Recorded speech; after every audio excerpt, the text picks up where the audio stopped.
Bapak, Ibu, saudari-saudaraku yang terkasih, selamat pagi. Bacaan Injil pada hari ini diambil dari Injil Lukas bab 11 ayat 37 sampai 41. Pada suatu ketika, selesai mengajar, Yesus diundang seorang Farisi untuk makan di rumahnya. Maka masuklah Yesus ke rumah itu, lalu duduk makan.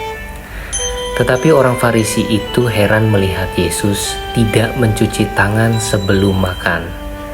Lalu Tuhan berkata kepadanya, "Hai orang-orang Farisi, kalian membersihkan cawan dan pinggan bagian luar, tetapi bagian dalam dirimu penuh rampasan dan kejahatan. Hai orang-orang bodoh, bukankah yang menjadikan bagian luar, Dialah juga yang menjadikan bagian dalam?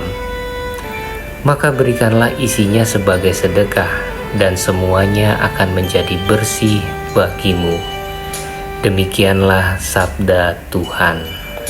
Saudari-saudaraku yang terkasih, hari ini Yesus kembali mengkritik orang Farisi dengan keras. Sejak awal, motivasi orang Farisi tidaklah tulus. Mereka mengundang Yesus makan untuk mengamati dan mencari-cari kesalahan Yesus. Jadi intensinya sudah buruk dan berniat untuk menjatuhkan Yesus. Mereka berhasil menemukan kesalahan Yesus, tetapi situasinya justru berbalik.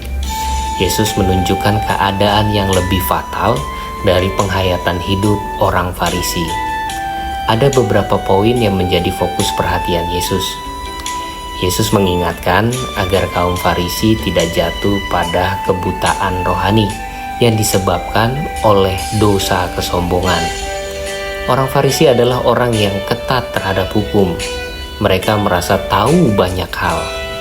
Karena tahu banyak hal, jadinya itu seperti overlapping.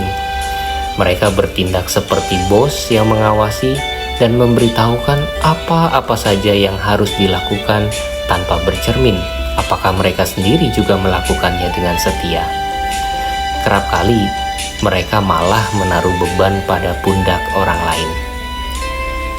Yang kedua, kesombongan membuat orang Farisi tidak dapat menilai dirinya sendiri dengan baik. Kesombongan membuat mereka merasa berada dalam kasta yang lebih unggul, sehingga dengan mudah melihat orang lain sebagai seorang yang selalu membutuhkan koreksi.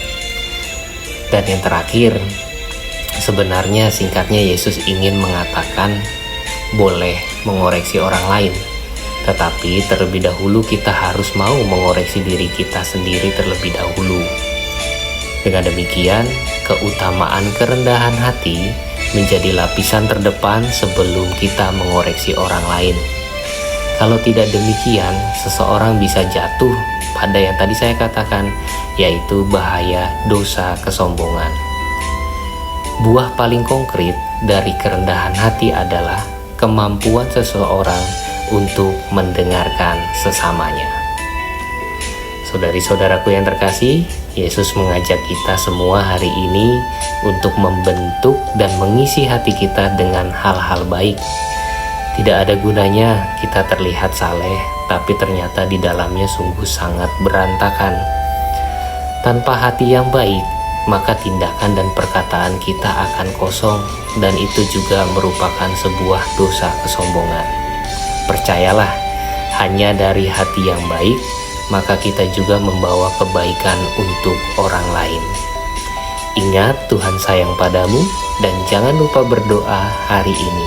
Tuhan memberkati.